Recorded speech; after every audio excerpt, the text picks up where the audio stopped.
Cet épisode de Navigante vous est présenté par Paprec. Depuis plus de 20 ans, le leader du recyclage et producteur d'énergie verte est un fidèle partenaire de la voile et a soutenu de nombreux marins comme Jean-Pierre Dick hier et Johan Richaume aujourd'hui. Cette fois, Paprec va plus loin en donnant son nom à la transat en double Concarneau-Saint-Barthélemy, désormais baptisée la Transat Paprec. Une épreuve qui va marquer l'histoire de la course au large puisque son nouveau sponsor l'a voulu mixte, une grande première. Un engagement fort qui s'inscrit dans la durée et qui va donner aux femmes skippers une nouvelle place pour développer leur talent et s'exprimer. Alors rendez-vous à Concarneau en avril 2023.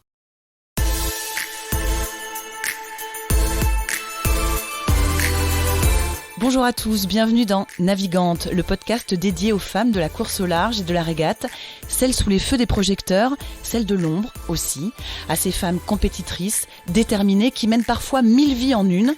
Elles vont vous raconter leur parcours, leur bonheur, leurs cicatrices, leur place dans le monde de la voile. Elles vont nous dire ce qui les anime encore et toujours. On va partir à la rencontre de ces navigantes très inspirantes. Navigante est produit par Tip & Shaft, le média des professionnels et des passionnés de voile de compétition. Tip & Shaft, ce sont 2 newsletters hebdomadaires en français et en anglais, des podcasts, des événements, des formations, un studio de production de contenu, ainsi qu'une plateforme de vidéos à la demande et un festival du film que vous pouvez retrouver sur tipandshaft.com. Je suis Hélène Cougoul et vous écoutez Navigante. Elle a cette classe naturelle qui en impose. Une délicatesse aussi, qui en rien n'entrave sa redoutable efficacité, qui donne l'impression que rien n'est jamais un problème. Depuis plusieurs années, elle est une figure incontournable du monde de la voile, des plus grandes courses, des plus grandes compétitions, des plus grands marins, mais elle n'est pas sur l'eau. Sa patte, c'est à terre qu'elle la pose. Elle a dans chacune de ses poches une maîtrise de droit public et une autre de droit pénal. Pourtant, ce sont la communication, l'organisation, la mer et les marins qui vont jalonner sa route.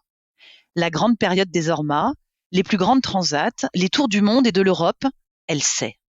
Laurent Bourgnon, Franck Hamas, Roland Jourdain, Marc Guillemot, Mike Horn, Hélène MacArthur, pour ne citer qu'eux, elle les a accompagnés. Elle a connu le tourbillon aussi médiatique d'une victoire dans le Vendée Globe avec Yannick Bestaven. La Coupe de l'América avec Groupama Team France, puis Orient Express Team, elle en était et elle en sera. C'est elle qu'on vient chercher. Et c'est pas rien. Pourtant, c'est une femme de l'ombre, un trait d'union aussi discret qu'essentiel entre la bulle d'une équipe, ses secrets et ses enjeux, et l'extérieur, celle qui saura protéger, dire ou faire dire l'essentiel et faire briller. Elle est maman et femme de marin, tout un programme aussi. Une gestion du quotidien avec laquelle elle compose entre 2 courses, 2 stratégies, 2 journalistes et 2 avions. Ah oui, il y a un peu plus de 20 ans, elle était aussi dans une Land Rover au départ du 9e rallye des Gazelles au Maroc, sur des vagues de dunes sableuses. Ça aussi, elle sait faire. En ce moment, elle a la tête à la convalescence de son skipper, à la Transat Jacques Vabre, à la préparation de l'America's Cup en 2024. Caroline Muller est mon invitée dans ce nouvel épisode de Navigante et on a de la chance parce que c'est la première fois qu'elle répond à une interview en 26 ans. Bonjour Caroline, ça va, pas trop stressée ? Bonjour Hélène, un grand merci pour cette invitation et si effectivement je suis très émue parce que comme vous l'avez dit c'est la première depuis 26 ans, donc c'est un grand honneur, je suis encore une fois très émue, un peu fébrile parce que je suis pas rompue à l'exercice et comme vous l'avez dit ma vie est plutôt en coulisses. Alors je vais te détendre déjà tout de suite Caroline, on a le droit de se tutoyer dans Navigante, donc ça va faciliter les choses. Avec grand plaisir, Hélène. Écoute, avant qu'on parle de toi, on va prendre quand même des nouvelles justement de ton skipper. Comment va Yannick Bestaven ? Alors, Yannick Bestaven prend son mal en patience suite à une petite chute en vélo lors d'un entraînement sportif. Il s'est un peu abîmé, sérieusement abîmé. Ça le rend forfait pour la première course de la saison. Mais il est philosophe, donc il écoute sagement ses médecins. Il essaye de rester calme et posé en attendant de démarrer la Kidé et revenir plus fort au mois de juillet, certainement au moment de la Rolex Fastnet Race. Petite question comme ça, quand on s'occupe, je mets des guillemets à s'occupe, bien sûr, d'un skipper, quand il y a des moments comme ça un peu durs, on a quel rôle à jouer ? Un rôle d'écoute. tout simplement être comme au moment de ces courses, hein, et pour tous les sportifs que j'ai accompagnés, ça a été ça. On est à leur service, on est là pour eux, pour les accompagner. On répond à une demande, on essaye de leur faire prendre un peu de recul parfois quand c'est dur comme ça, parce qu'un coup d'arrêt pour un sportif, c'est jamais simple quand on a un esprit de compétition, quand on est un peu touche à tout et que de par leur carrière, voilà, ils sont en permanence dans le dynamisme et dans l'action. Donc là, il faut savoir écouter, philosopher et rendre les choses positives, en rigoler aussi. Voilà, ça va passer. Ça va passer et puis il va se remettre. Bon, Caroline, je vais commencer avec ma première question qui est une question rituelle dans Navigante. Si je te dis les femmes et la voile, la place des femmes dans la voile, qu'est-ce que tu me réponds? Ah oui, tu peux prendre du temps, hein. C'est une question un peu à brûle-pourpoint. On aura le temps d'en parler plus après. Alors, la femme, le rôle ou la place des femmes dans la voile comme dans la vie est pour moi aussi nécessaire que celle des hommes. Nous avons tous un rôle à jouer. Chacun en fonction de nos compétences, de nos singularités. Donc pour moi, tout le monde a sa place, homme ou femme, hommes et femmes. On est là pour travailler ensemble. On a des capacités ou des capacités sans doute différentes, mais chacun a sa place. Ouais, il y a pas de, pour moi, c'est pas un problème d'homme ou de femme, c'est juste une question de personne. On va reprendre un peu du début, Caroline. Il y a quand même un truc qui m'intrigue, hein, quand on regarde ton parcours. Comment est-ce qu'on passe de maîtrise de droit au pluriel, alors maîtrise de droit pénal et public, hein, on l'a dit, à une des grandes références de la communication dans le monde du nautisme. Ça s'est passé où le virage en fait? Le virage, il a eu lieu à un moment, comme souvent dans la vie, hein, j'ai eu un échec. J'ai présenté le barreau que j'ai un petit peu raté à très peu de points près, c'était rien du tout. J'aurais pu recommencer. Mais sur ma route, j'ai rencontré deux superbes personnes. Une pas très connue dans le monde de la voile qui est Jeff Kalec, quelqu'un qui a travaillé pendant des années du côté de Carnac, qui était un ami et qui m'a fait rencontrer une autre personne qui est Laurent Bourgnon. Laurent, que j'avais croisé au détour des Grands Prix Orma lorsque je travaillais épisodiquement pendant mes études. Et voilà, on a sympathisé. Et au moment de cet échec dans mes études, Laurent m'a dit, écoute, ne pleure pas, Caro. Là, tu vois, la route du Rhum se dessine devant moi et j'ai besoin d'une aide, d'un relais, parce que la personne qui s'occupe de ma presse, qui était Maglone Turca à l'époque, est basée à Marseille. Elle peut pas forcément être en Bretagne à mes côtés tout le temps. Est-ce que tu veux bien être son relais? Donc j'ai dit écoute, oui, là tu vois, effectivement, ça sera certainement plus sympa que de rester pleurer sur mon triste sort. Donc je viens t'accompagner avec grand plaisir. Et en fait, il m'a fait découvrir un univers incroyable qui était en mouvement, en action. Moi à l'époque, j'étais quand même assez jeune, donc je quittais les bancs de la fac, mon droit et l'austérité du droit, parce que quand on fait du droit, on apprend tout par cœur, on a des piles et des piles de choses à apprendre, que ce soit de la jurisprudence, des articles, du code pénal, etc. Donc tout d'un coup s'ouvre un univers juste incroyable dans lequel j'ai plongé aux côtés de gens fabuleux comme lui, Laurent évidemment, qui m'a appris plein de choses, qui m'a fait rencontrer des gens tels Jean Troyer, un immense montagnard, des gens tels que Steve Ravussin, des gens comme Mike Horn. Donc tu te rends compte toute cette bande de copains suisses qu'il avait, quand je les écoutais raconter leurs histoires, c'était juste fabuleux. Un univers d'aventure de personnes engagées, très responsables, qui préparaient leurs aventures, etc., et qui les vivaient à 100%. Et là, je me suis dit, mais c'est juste incroyable, ces univers de montagne, de mer, etc. Donc j'ai travaillé avec Laurent sur cette préparation de la route du Rhum 98 aux côtés de Maglone, et de fil en aiguille, j'ai rencontré d'autres personnes. J'ai vécu le rallye des Gazelles avec une personne que j'ai rencontrée au moment de la route du Rhum. Et puis ensuite, j'ai eu aussi cette chance incroyable de rencontrer sur mon chemin vraiment Philippe Fac, qui est un homme incontournable du milieu de la voile des années 80-90, qui a navigué à l'époque avec Loïc Karadec, qui ensuite a monté cette société qui s'appelle Royal Organisation, puis Royal Production, qui nous avait fait vivre des moments de voile incroyables, qui étaient hyper visionnaires, parce que cette Royal Production, justement, justement, c'était une salle de prod à ciel ouvert à chaque Grand Prix, et on était diffusé sur les télés à chaque Grand Prix. C'était dingue, il y avait 80 personnes, c'était fou. Donc toutes ces rencontres très riches avec des hommes au grand cœur et de grands talents, en fait, ça a fait que j'ai quitté sans trop de soucis le monde du droit, et je me suis engouffrée dans ce monde de la voile en commençant vraiment j'ai commencé en étant hôtesse, ensuite en étant la petite main opérationnelle d'une grande dame qui aussi est très très importante pour moi, qui est Laurence Dacoury, aux côtés de laquelle je travaillais sur les Grands Prix Orma à l'époque. Donc ces rencontres fabuleuses, m'ont porté, m'ont nourri et m'accompagnent toujours les uns ou les autres, et c'est pour ça que je suis restée dans ce milieu, que j'ai pas repris le droit. Il y avait des accointances un peu particulières avec la mer et les bateaux dans ta famille, dans ton enfance, ou pas plus que ça? Alors ma maman a pratiqué le 470 dans un club qui s'appelle le SNO, la Société Nautique de l'Ouest, aux côtés de personnes comme les frères Pajot, etc. Donc elle était très très portée par cela, mais la vie faisant, elle s'est un petit peu éloignée des bateaux et des pontons.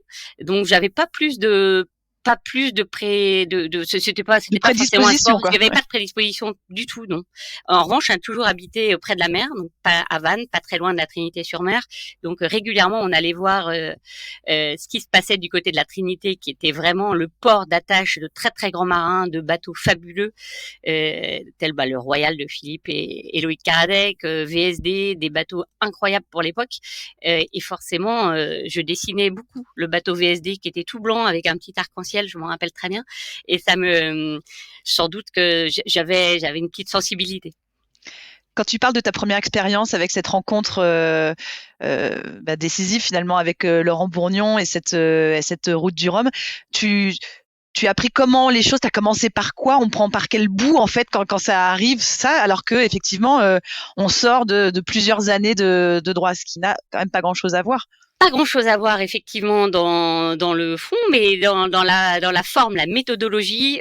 Forcément, quand on fait du droit, on est très organisé, très ordonné, et en fait, cet état d'esprit, cette façon d'être et de faire, peut être répliqué dans tout ce que vous faites dans votre vie. Donc quand Laurent m'a dit hop, viens m'aider, effectivement Maglone Turca m'a un peu expliqué ce qu'il fallait que je fasse, donc j'ai été très disciplinée, j'ai suivi à la lettre toutes ses recommandations.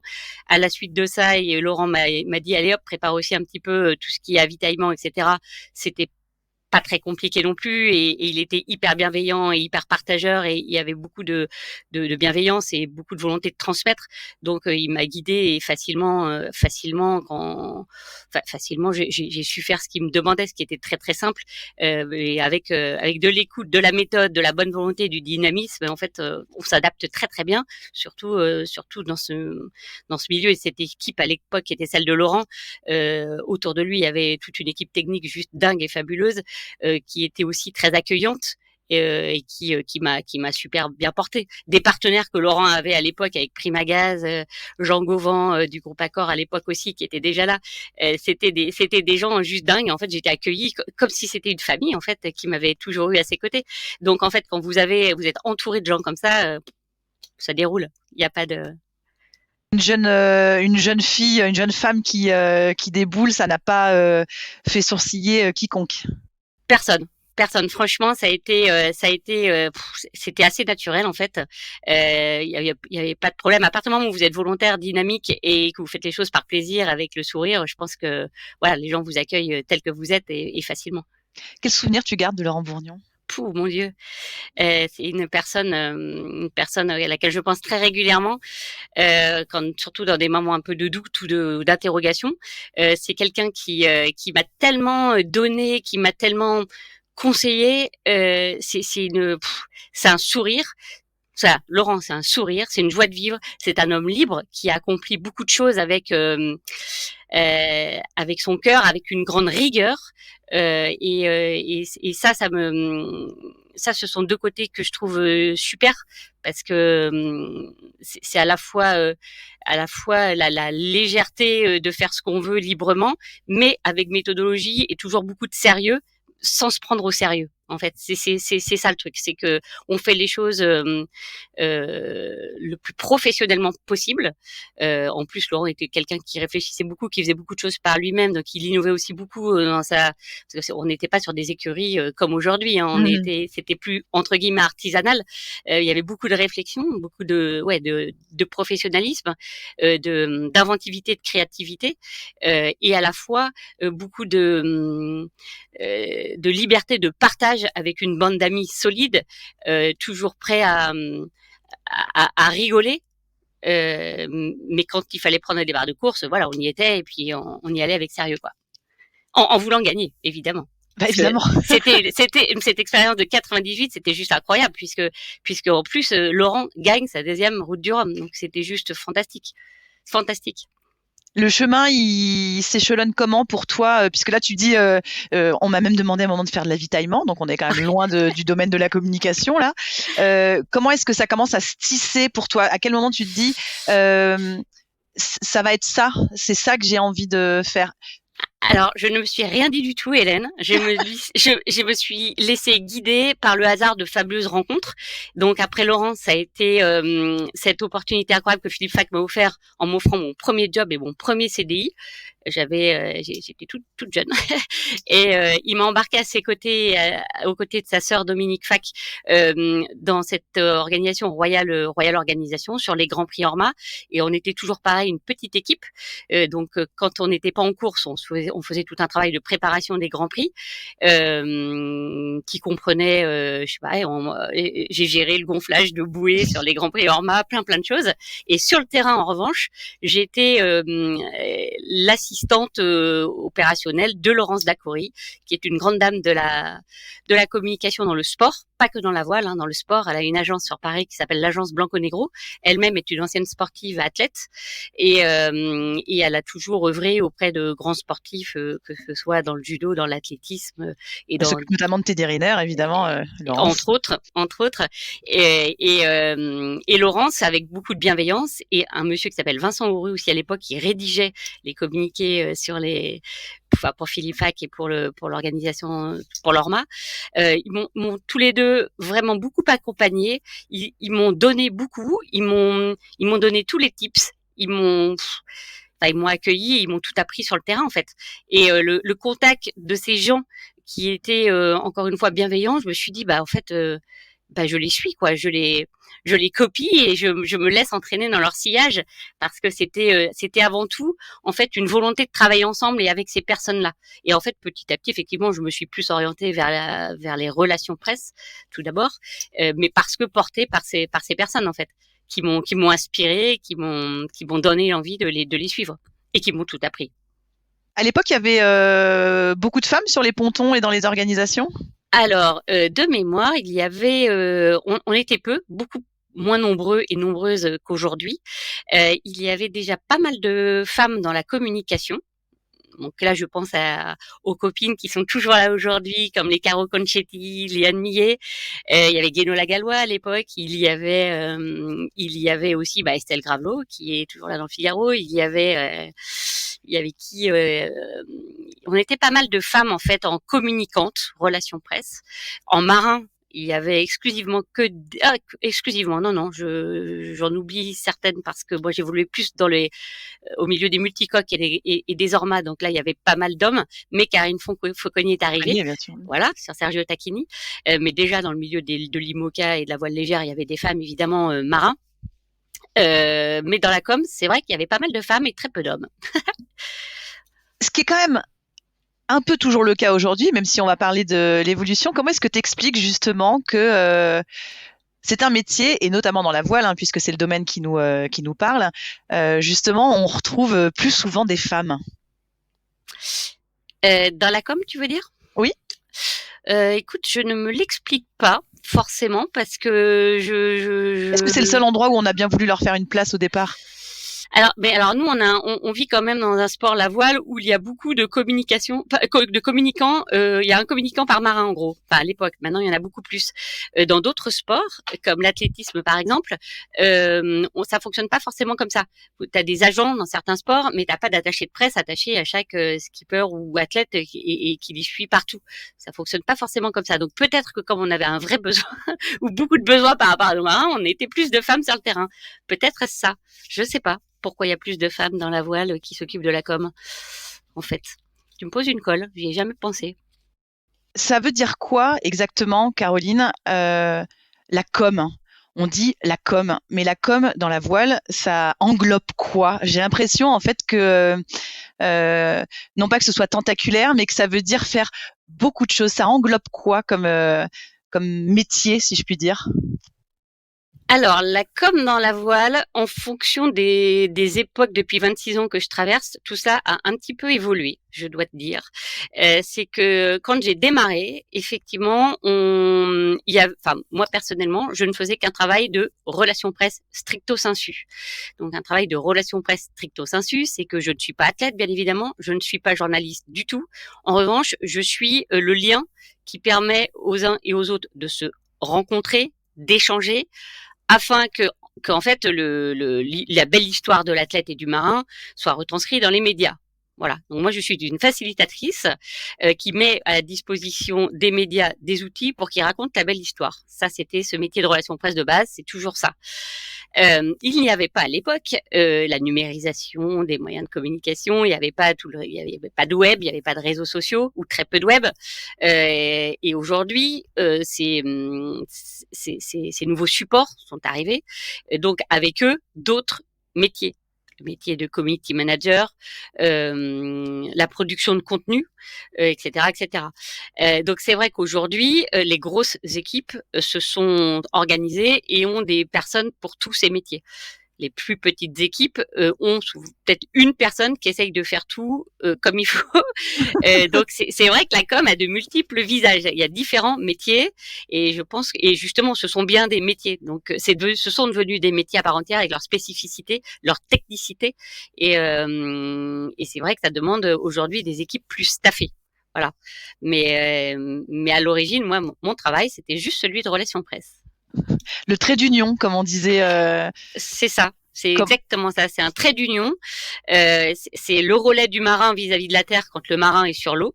Donc souvent, vous êtes un point d'entrée. Enfin, lui vous appelle et vous devez être là justement à son écoute pour retranscrire l'histoire le plus justement possible, puisque alors encore une fois, avant il y avait très peu de gens qui rentraient en contact avec le skipper quand il était à bord. Aujourd'hui, c'est un peu plus simple avec les moyens de communication modernes, ces messageries instantanées, les vocaux qu'on peut envoyer, etc. C'est un peu différent. Ça aussi, ça change la physionomie de la communication avec du marin, tout ça.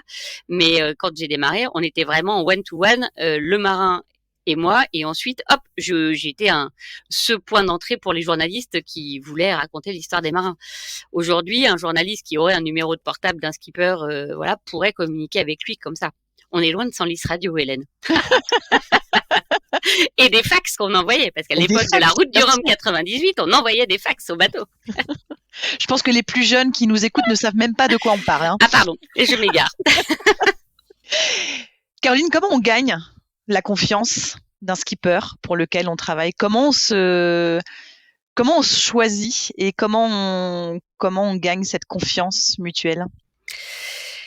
Alors, peut-être qu'au début, on se choisit pas, puisque souvent, ce sont souvent les partenaires du skipper qui choisissent les communicants et ensuite, parfois, ils nous mettent en relation avec le marin. Parfois, à l'inverse, ça peut être l'inverse, pardon. Mais en tout cas, peu importe, je pense qu'il faut du temps pour se parler ensemble, pour se découvrir, pour savoir qui est l'autre. Je dirais presque comme dans un couple. Hein. Tout ça, c'est une relation qui se construit un peu sur du long terme. C'est savoir être à l'écoute, c'est beaucoup de discrétion, c'est savoir rester à sa place, et puis faire son travail le mieux possible, je pense, comme le marin ou le skipper fait aussi son travail du mieux possible. C'est le respect l'un de l'autre. Voilà, je pense que tout ça, ce sont des ingrédients qui fait que l'alchimie prend bien. Voilà, ça a toujours été ça, en tout cas, moi, la manière de faire avec les différents skippers avec lesquels j'ai travaillé. Donc ça a été ça beaucoup. C'est vrai que les relations vraiment que j'ai pu nouer parce qu'on a passé beaucoup de temps ensemble avec différentes expériences de courses courtes ou de courses longues, ça a été Franck. Franck Hamas, bien sûr. Voilà. Je voulais que tu nous en parles justement de cette collaboration qui a duré très longtemps. Alors cette collaboration, elle a démarré grâce à Vincent Borde qui était responsable et qui a fondé la société Welcome on Board, qui avait pour client historique Groupama.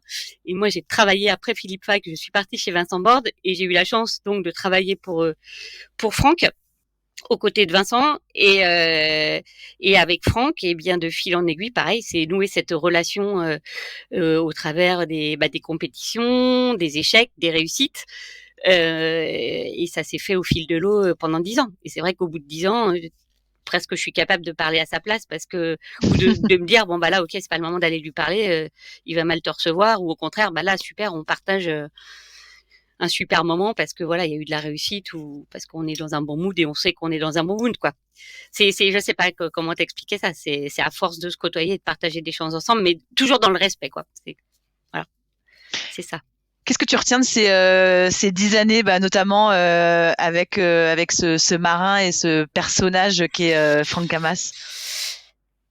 Moi, je retiens beaucoup alors, j'ai pris beaucoup de plaisir à bosser aux côtés de Franck et de toutes ses équipes. Franck a un niveau d'exigence incroyable, une curiosité incroyable.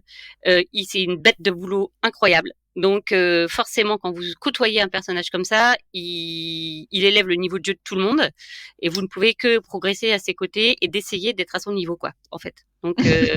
Donc je retiens que du plus. Ça n'a pas toujours été simple, hein, ça s'est fait parfois dans la douleur et dans les pleurs, mais peu importe, parce que le résultat est là, quoi. Donc et surtout, je pense que toute l'équipe mise en place par Franck et Steph Guilbeault à l'époque, avec vraiment plein de chevilles ouvrières qui étaient derrière tout ça, ils ont réussi à satisfaire ce que souhaitait le partenaire qui était Groupama, parce qu'au final, n'oublions pas que nous travaillons aux côtés de marins qui sont sponsorisés par des marques. Ces marques, si elles sont là, c'est qu'elles ont des besoins, et on travaille tous aussi à la réussite à la fois du projet sportif du marin, c'est sûr, mais aussi à répondre à l'objectif de la marque qui s'engage, qui dans la voile, enfin qui dans le sport en général, quoi.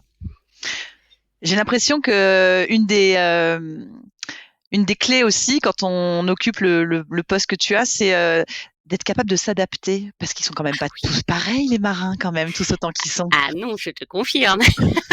Je te confirme.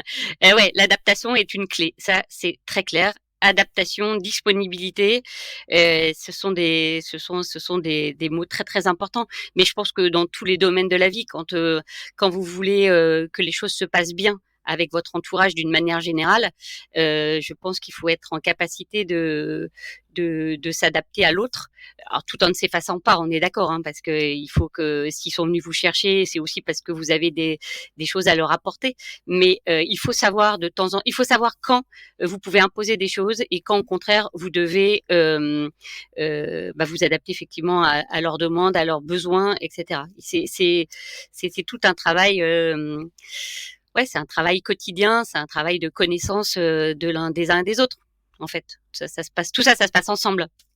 Caroline, ta route a croisé aussi celle d'Anne MacArthur, si j'ai bien lu.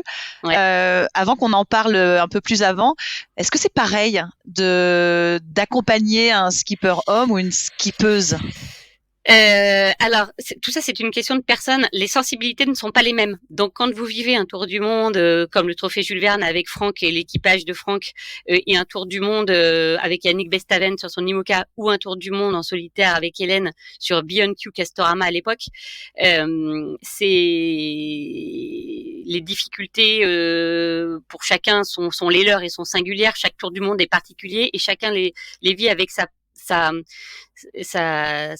sa singularité, sa sensibilité. Donc travailler avec Hélène et vivre ce tour du monde avec Hélène, qui elle ne communiquait qu'avec Mark Turner à l'époque.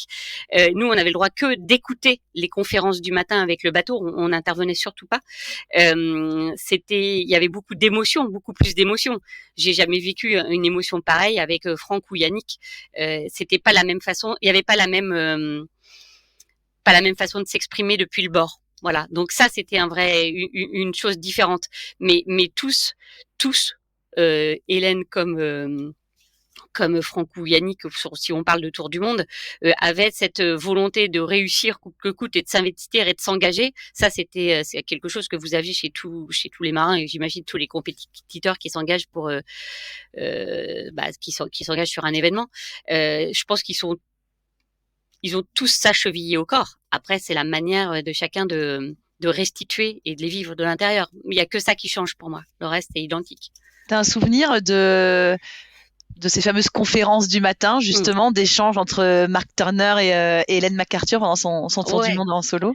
Ouais, j'ai plein de souvenirs parfois des souvenirs très joyeux où les choses se passaient bien, donc voilà, il y avait beaucoup de joie, de partage, etc. Et parfois des moments très douloureux où il y avait de la souffrance physique parce que il fallait quand même tout donner et qu'à la fin du Tour du Monde ou à des moments précis du Tour du Monde, ça a été dur physiquement, moralement.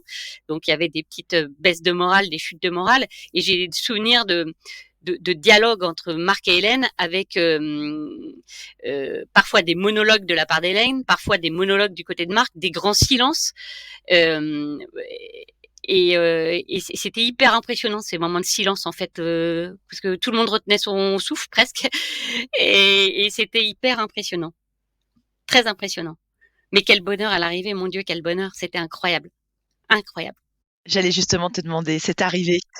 Ils nous ont offert, mais c'était, tu as rien que de t'en parler, j'ai les poils qui se hérissent. C'était des moments de stress et d'intensité professionnelle, parce que là, il fallait pas qu'on déçoive les médias qui étaient venus par milliers là-bas sur l'île de Wight pour accueillir Hélène. Et en même temps, il y avait cette petite Hélène là sur son grand bateau. C'était dingue, ce moment était dingue. Et après, en fait, on a vécu voilà un espèce de tunnel de médias où tu voyais Hélène passer en zone mixte devant tout le monde. Et puis le soir, tu te retrouves avec un petit bout de bonne femme qui te raconte tout. Enfin, c'était incroyable. C'était d'une émotion. C'était un grand moment de voile. C'était super. Les témoignages de tout le monde qui affluaient, c'était dingue. C'était dingue. Est-ce qu'on arrive à je pense que oui, vu l'émotion avec laquelle tu racontes ça, même plusieurs années après, mais est-ce qu'on arrive à bien profiter de ce moment-là? Parce que justement, quand ils arrivent, et qu'en l'occurrence, quand elle arrive après ce tel exploit, puis on parlera évidemment du Vendée Globe de Yannick Bestaven, quelque part, c'est là aussi où toi, tu dois entrer dans le game et voilà, satisfaire, comme tu le dis, tous les journalistes qui sont là. Comment on se prépare à ces moments-là? Ils ressemblent à quoi ces moments-là? Là, tu parles de milliers de journalistes qui étaient venus, de médias qui étaient là pour elle. Ah ben, en fait, toi, le skipper sort de sa bulle de concentration presque. Ça y est, son travail à lui est achevé. Le tien démarre, donc t'es très concentré. Encore une fois, très méthodique. Et t'as tout à la minute près, tout est orchestré, programmé. Ce sont des moments où tu ne respires pas trop, mais d'un autre côté, comme tu es spectateur, parce que quand ton skipper donne des interviews, forcément, toi, tu le regardes à ce moment-là, et en fait, tu vois, cet échange, ce bonheur qui se lit sur son visage. Tu vois, t'as la chance de voir ses yeux, parce que quand les marins quittent leur bateau après quelques mois et semaines de mer, ils ont des yeux incroyables, empreints de mer en fait, et t'as cette opportunité de les côtoyer, d'être à côté d'eux, et c'est comme si tu plongeais. Tu vois, dans tout ce qu'ils ont vécu, au travers de leurs regards, tu bois leurs paroles, et en même temps, en écoutant les interviews qu'ils donnent, ça te fait aussi des frissons, toi, parce que tu revis des trucs, tu te rappelles de ce qu'ils racontent, et toi, tu l'as vécu dans les coulisses. Et donc, c'est quand même des moments chouettes. Mais en revanche, c'est certain qu'il faut être d'une concentration absolue, parce que c'est à la minute près. Et mon métier à moi, comme je te disais tout à l'heure, c'est d'être le lien entre le marin, le skipper et les médias. Les médias ont des impératifs, c'est à la minute que ça se passe, notamment sur les chaînes de télé. Donc tu peux pas te foirer, quoi. Il faut être sérieux, quoi. C'est là où là il faut pas rigoler. C'est pas un moment où tu rigoles. Même si c'est des grands moments, évidemment, de joie. de joie et d'émotion. Continuons avec ces moments de joie et d'émotion avec ce Vendée Globe complètement dingue remporté par Yannick Bestaven, que tu accompagnais à l'époque et que tu accompagnes toujours. Un Vendée Globe à rebondissement. Comment est-ce que toi, tu as vécu cette course et puis cette fin de course surtout, à ta place à toi? Alors cette course, elle a démarré avec Maître Coq quelques années auparavant, parce qu'une course, c'est pas que le moment de course, hein, ça se prépare bien en amont. Donc j'ai eu la chance d'accompagner Yannick auparavant sur son classe 40 et avec Maître Coq depuis 2019. Et et en fait, les mois en amont ont été très tranquilles et cool parce que nous, on est passé sous tous les radars et donc on a préparé cette course de façon très sereine avec la méthodologie de Yannick et de son équipe qui a été de beaucoup naviguer, etc. Donc ça a été des mois chouettes qui ont été quand même entravés par le Covid, donc ça nous a un peu compliqué deux, trois trucs. Et le moment du départ de la course a été aussi très particulier puisque aussi Covid, donc on n'a pas pu partager ou les uns les autres n'ont pas pu partager tout ce qu'on avait à partager ou qu'on avait l'habitude de partager sur un moment de départ, mais ça a été quand même vachement fort quand on avait la chance d'être sur le ponton. C'était un moment incroyable. Ce départ avec ce brouillard a été aussi un moment d'émotion important parce que quand vous avez des éléments naturels qui, comme de par hasard, viennent couvrir une flotte de solitaires qui partent pour un tour du monde, bah, ça aussi c'était un signe fou. Et après, il y a eu tous ces moments de course avec plus ou moins de réussite pour Yannick. Il y a eu ce moment dramatique avec Kevin où là, on a tous retenu notre souffle et ça a été un moment très très très très fort. Et les jours évidemment, le moment où on a retrouvé Kevin, ça a été c'était dingue. Ça a juste été dingue. Je suis hyper émue encore parce que ça a été une nuit un peu T'étais en difficile. relation avec Yannick cette nuit-là, justement? Non, non, cette nuit-là, c'était justement très particulier parce que c'était vraiment la direction de course et un petit comité qui était constitué en tout cas chez nous, du team manager et du directeur technique, donc Anne Combier et Jean-Marie Doris. Jean-Marie Doris. Voilà, qui était en relation avec la direction de course et les autres équipes concernées. Donc nous, on était en deuxième rideau, mais bien évidemment Anne Combier, qui est une autre grande dame de la voile et qui m'a aussi beaucoup épaulée et accompagnée et donné ma chance et merci, nous tenait au courant nous derrière régulièrement de ce qui se passait. Donc évidemment, dès que Kevin a été retrouvé, hop, on l'a su. Très rapidement, donc waouh, voilà, tout le monde a repris sa respiration et c'est un moment très fort, ouais, un moment très très fort. Donc ce moment heureux des retrouvailles a été quand même suivi de quelques heures difficiles, en tout cas mentalement pour Yannick, ça c'est clair, parce qu'il a fallu se remettre en course. Déjà comprendre que Kevin était bien là, donc il a fallu qu'il re-switch en disant waouh, ok, c'est bon, voilà, reprendre le cours de sa course. Donc ça laissait un peu de lui, en tout cas chez lui. Nous à terre, confortablement dans nos canapés, on s'est remis un peu plus vite. Lui, ça a été plus compliqué de se remettre en mode course. Et il y a eu toutes ces mers du sud là qui étaient aussi un petit peu compliquées. Le passage du Cap Horn, où là, tu vois, dans mon métier Condition de sanglier, je me souviens encore. voilà, c'est ça. Ça. Et alors là, moi, c'est un moment que j'ai vécu avec beaucoup de joie et en même temps qui m'a rendu malade pendant 3 jours parce que évidemment, moi, la communicante, qu'est-ce que je demande à mon skipper, c'est de nous appeler au moment du passage du Cap Horn, sauf qu'il était en pleine tempête et que là, je reçois un coup de fil surréaliste qui m'a dit mais Caro, qu'est-ce que tu fais quoi pourquoi tu lui demandes des trucs pareils alors qu'il est en pleine tempête? Donc là, quand votre skipper vous dit que mon Dieu, c'est la guerre, mon bateau va se casser, je vais jamais y arriver, c'est un moment très très dur parce que les vents étaient très violents. Et quand vous, communicante, vous commencez à lui demander tu m'enverrais pas une petite photo, tu me ferais pas un petit son? Oh bah dis tiens, bon, c'est toujours cette tu vois, ce besoin d'avoir de l'info à terre et ce que les marins vivent en mer. Donc, ne jamais oublier ce qu'ils vivent en mer. Toujours regarder la météo avant de les appeler pour dire, bon, là, c'est peut-être pas le moment. Et anticiper au maximum les choses pour les embêter le moins possible. Donc, voilà, ce moment-là, ça a été aussi un moment particulier parce que là, me suis dit, au carreau, allez, enlève ta casquette de communicant de 2 secondes, là, oublie, et puis il te fera ce qu'il pourra quand il le pourra, quoi. Quand il sera safe. Donc ça, c'était un moment fort. La remontée, évidemment, le long des côtes du Brésil, ça a été un peu chaud, puisque Yannick a perdu beaucoup de terrain. Donc ça, c'est pareil, il a fallu être là, présente, relativiser les choses. Et puis les derniers moments où il a tenté une option juste dingue, parce qu'il y croyait à fond et qu'il s'est dit allez hop, rien n'est perdu tant que la ligue n'avait pas passé, rien n'est joué, donc j'y vais, je fonce, voilà, c'est ma chance. Donc il a tenté une option et qui a payé. Donc c'était juste incroyable. Et puis c'est arrivé devant des globes, dans la nuit avec un feu d'artifice super, avec c'était aussi dingue. Ça a été dingue, mais particulier puisque moi pour le coup j'ai pas eu le droit de descendre sur le ponton parce qu'il y avait des quotas toujours liés au Covid. Donc je n'ai retrouvé Yannick que au moment de la zone mixte, donc très très loin. Mais alors ce moment, ça a été aussi fou. C'était fou. Justement, j'allais te poser cette question-là, puisque tu dis effectivement, moi la communicante, à quel moment tu te dis, alors attention, parce que là, je vais basculer de communicante pour Yannick Bestaven à communicante pour le vainqueur du Vendée Globe? Alors ça s'est fait... un petit peu. Yannick a franchi la ligne et après, tu sais, tu avais ces histoires de compensation, etc. Donc ça s'est fait vraiment tout au dernier moment. Vous aviez anticipé tous? Tu sais, on avait été tellement échaudés avec cette histoire de remonter le long du Brésil où on a vu son avance se fondre comme neige au soleil pour vraiment se retrouver dans une position qui n'était plus celle de leader. On se l'est pas autorisé en fait.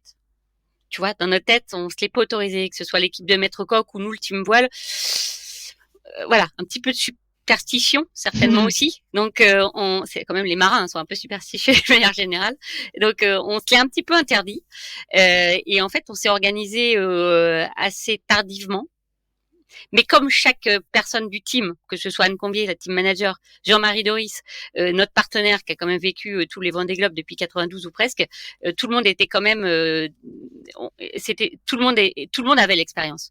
Donc on s'est mis en ordre de marche sur le tard pour satisfaire, voilà, tous les domaines qu'on avait à satisfaire. Ça ressemble à quoi le tourbillon médiatique d'un vainqueur de Vendée Globe quand on est à ta place, Caroline? Ah, c'est magique parce que c'est magique. J'étais d'abord très contente, voilà, pour toute l'équipe, pour le partenaire, pour Yannick. C'était, voilà, pour la famille d'Yannick, pour ses petites filles. Enfin, c'était juste génial. Et là, tu te dis, bon, bah, voilà, il a fait le job. Maintenant, à moi. Tu reprends ton petit papier, là, tu réponds, tu mets des batteries de secours de partout, tu essayes de répondre à tous les journalistes.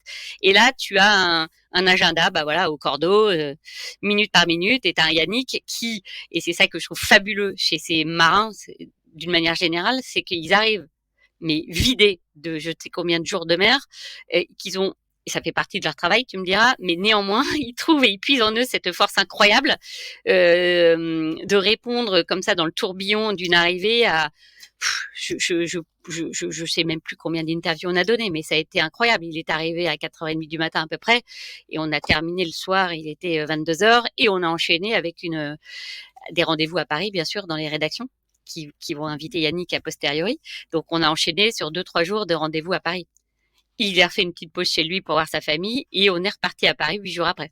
Donc c'est un truc incroyable. Et ensuite, il y a eu cette année aussi qui a suivi où tu as eu l'impression que les sollicitations diverses et variées, que ce soit des films, des livres, etc. Tout ça a continué jusqu'en 2021, quoi. Et ça continue certainement encore, mais dans une autre mesure. Mais c'est vrai que ça change. Ça a été dingue. Cette année 2021 était dingue. Dans quelle mesure tu as ton mot à dire, toi, justement, sur toutes les sollicitations qu'il peut avoir? C'est le skipper qui choisit ou toi, tu as ton mot à dire, tu le conseilles, vous échangez?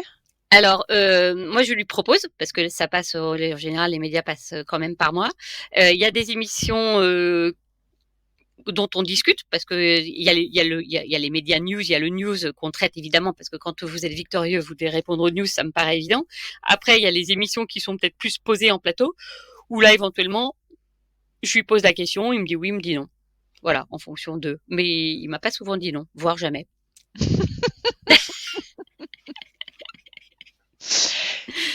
Caroline, ça ressemble à quoi une situation de crise en termes de communication? Alors, une situation de crise, en fait, dans nos métiers, elle est hyper anticipée. C'est-à-dire qu'avant tout départ de course, et même de toute façon dès que vous êtes dans un projet, parce que les crises, ça n'arrive pas qu'en mer, c'est toujours anticipé au maximum. Donc le bateau, vous le connaissez par cœur, donc vous savez tout ce qui peut casser. Donc la casse technique, c'est une chose.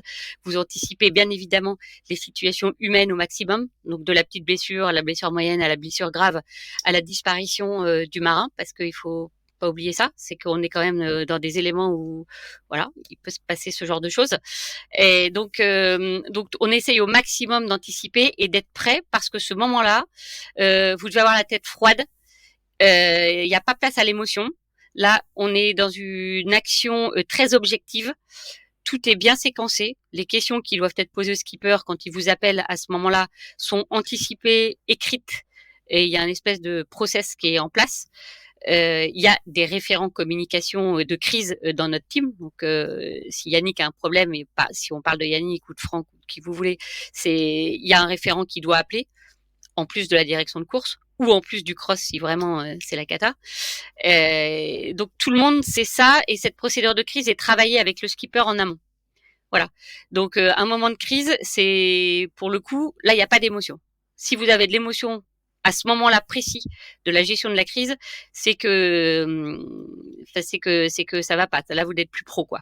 Il faut et c'est là où vous switchez quoi. Vous voyez ce que je veux dire? C'est que même si vous connaissez très bien le skipper, si vous avez correspondu avec lui tous les jours, il faut vous remettre dans une situation plus pas neutre, un peu de plus retrait. en retrait. Voilà, pour pouvoir gérer ce moment-là. Parce que de toute façon, à l'intérieur, ça vous affecte, forcément. Mais c'est pas le moment de le faire savoir, quoi. Et c'est pas votre rôle. Et alors justement, dans ces coups de temps-là, ton rôle à toi, par exemple, vis-à-vis des sollicitations qu'il peut y avoir de tous les médias qui vont arriver, comment on jauge ces moments-là? Qu'est-ce que on a le droit de dire? Qu'est-ce qu'on n'a pas le droit de dire? Je parlais en introduction d'être cette espèce de trait d'union entre la bulle, les secrets, les enjeux d'une équipe et puis l'extérieur que nous sommes.